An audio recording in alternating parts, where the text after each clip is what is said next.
Shalarth ID घोटाळ्यानंतर नागपुरातील 622 शिक्षकांचे पगार रखडले। पगार देण्याच्या मागणीसाठी यशवंत स्टेडियममध्ये शिक्षकांचं अन्नत्याग आंदोलन। अनेक शिक्षकांची प्रकृती बिघडली। मुंबई महापालिकेसाठी महायुतीच्या जागा वाटपाला अखेर मुहूर्त ठरला। पुढील 2 दिवसात मुंबईत बैठक होणार। भाजप 150 जागा लढण्याच्या तयारीत, तर शिंदेची शिवसेनाही 100 जागांवर ठाम असल्याची सूत्रांची माहिती। नागपूर चंद्रपूरसह सर्व 29 महापालिका निवडणुका एकाच टप्प्यात होण्याची शक्यता। पुढल्या आठवड्यामध्ये घोषणा आणि 15 जानेवारी दरम्यान मतमोजणी होण्याची शक्यता। भाजप शिवसेनेच्या आमदारांना राष्ट्रीय स्वयंसेवक संघाकडून अल्पोपहार। बौद्धिकाऐवजी वरिष्ठ पदाधिकाऱ्यांसोबत झाला अनौपचारिक संवाद।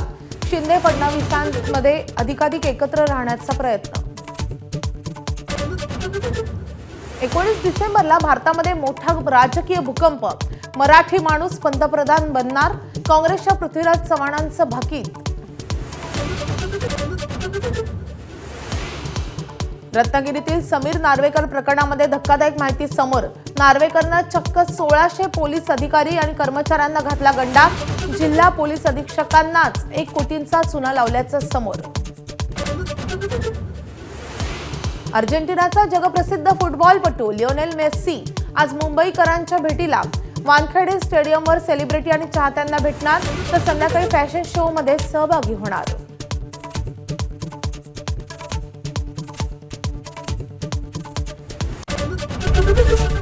एबीपी माझा, उघडा डोळे बघा नीट।